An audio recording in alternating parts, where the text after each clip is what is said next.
તો પાછો તુલસીના પાંદડે તોડાતો કૃષ્ણ દયાળુ કેવો છે તું, અહીં હવને ભાવે એવો છે.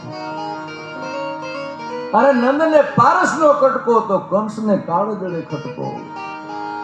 કૃષ્ણ આ જગતનું એક એવું તત્વ છે રાજુભાઈ કે એની મતિ પ્રમાણે એને તમે માપી શકો. માંધાતા સાહેબ ઓશોને કહો કે પ્રશ્ન કરેલો નિરંજનભાઈ કે રામ અને કૃષ્ણમાં તમને શું તફાવત દેખાય છે? હે કે રામ અને કૃષ્ણમાં શું તફાવત દેખાય છે? ઓશોનો જવાબ બહુ સારો હતો કે આપણા આંગણામાં આપણે જે છોડ વાવીએ ને એમાં જે ફૂલ થાય ને એ રામ છે, અને જગતના ચોકમાં જે છોડ ઉગે એમાં જે ફૂલ થાય ને એ કૃષ્ણ છે. કૃષ્ણ બાઉન્ડ્રી બહારનો માણસ છે, મારા તમારા આંગણામાં હમાઈ ન શકે. એની જ્યાં ગાથા ગવાય છે, જળ ટળે મન મળ ગળે નિર્મળ થાય દે ભાગ્ય હોય તો ભાગવત સાંભળીએ શ્રવણ. એવું ભાગવત જ્યાં ચાલે છે એ કૃષ્ણ કવિ કાગ બાપુ એમ લખે છે કેવો છે કે હાલો નથી આ રાજો ભારતે કાયર દે.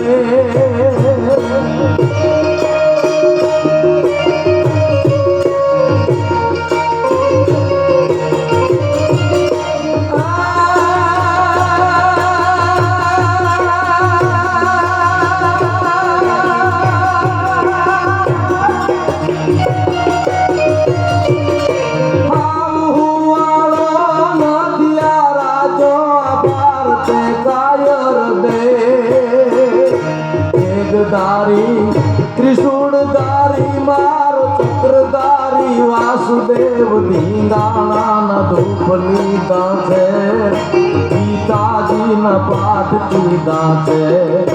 ધીંગાણા ધૂપ લીધા છે, ગીતાજીના પાઠ કીધા છે.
દેશના એવા રૂબની ભરતી લેવા, એને એના દેશના એવા રૂબની ભરતી લેવા.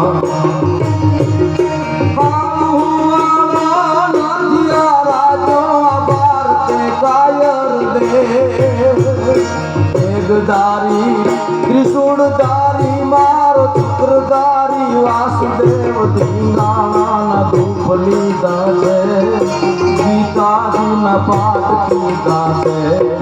ધીંગાણા ધૂપ લીધા છે, ગીતાજીના પાઠ કીધા છે.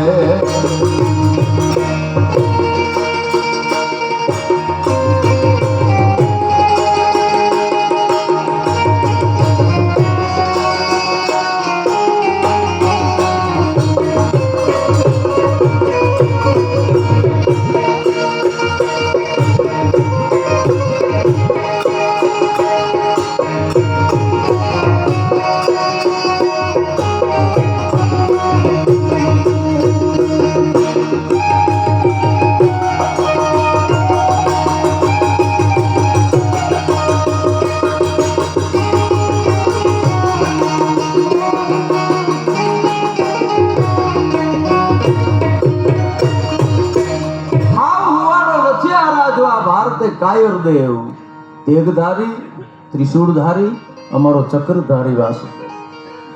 કૃષ્ણભાઈ ત્યાં જીવનમાં શીખવા જેવી બાબત એ છે કે એની સામે જેવો ઉભો રહ્યો ને એવડો થયો. પરમાર સાહેબ આ મોટું લોજિક છે એનું. સામે વાળો આપણને સમજી શકવો જોઈએ. નથી ને બે અંગ્રેજો આવ્યા હતા ને ગુરખા હતા. અંગ્રેજો અંગ્રેજી બોલે, ગુરખા એની ભાષા બોલે. ન ગુરખા સમજ્યા ન અંગ્રેજો સમજ્યા. અંગ્રેજો વયા કે પછી એક ગુરખો બીજા ગુરખાને કહે તને એવું નથી લાગતું ઇંગ્લિશ શીખવું જોઈએ? પેલો ગુરખો કે ઓલા અહીંયા આવ્યા તેને આવડતું હતું કે હા કાંઈ કાઢ લીધું આપણામાં? આપણા જેટલો જ પરસેવો એને વેર્યો તો સામે વાળો સમજી શકવો જોઈએ. આ કૃષ્ણભાઈથી શીખવા જેવી બાબત છે. એ રસિકને રસનાયક લાગે, કપટીને ખલનાયક લાગે. બધી જગ્યાએ આપણે સાચા હોય એવું લખી જ દીધું. આપણે કૃષ્ણને કેમ માપી શકીએ સાહેબ? ગણિત બધી જગ્યાએ હાસું લખી નથી. માસ્તરે છોકરાને પ્રશ્ન કર્યો હું તારા બાપાને 5 લાખ રૂપિયા 2% દઉં, 6 મહિના પછી તારા બાપા મને કેટલા પાછા આપે? છોકરો ઉભો થઈને કે એકય ના આપે. એ કે તને ગણિતની ખબર નથી? છોકરો કે મને ગણિતની ખબર છે, તમને મારા બાપની ખબર નથી. ગણિતના નિયમ પ્રમાણે મળે, મારા બાપને ઓળખે પૂછો ન મળે. મને માલધારી કોઈ કીધેલું કે 2 ભે રામભાઈ દે, 2 ભે કારાભાઈ દે, 1 ભે હાજરભાઈ દે, તારી પાસે કેટલી ભે? હું થાય માલધારી કે 8. એ કે 2 ને 2 4 ને 1 5 થાય. માલધારી કે 3 મારી પાસે છે. એ ક્યાં જાહે? બધી જગ્યાએ આપણા ગણિત સાચા હોય એવું લખી નથી દીધું સાહેબ. એ તો એનું ગણિત એની જ જગતના ચોકમાં આવી એ કૃષ્ણની ગાથા. રાજુભાઈ, લંકાએ હોનાની હતી, દ્વારકાએ હોનાની હતી. એકમાં નીતિ હતી, એકમાં અનીતિ હતી. એક હળગી ગઈ, એક ડૂબી ગઈ. અહીં રહ્યું તો કાંઈ નથી. અહીં નથી નીતિ નહીં રહેવાની, અહીં નથી અનીતિ નહીં રહેવાની, કાંઈ નથી રહેવાનું.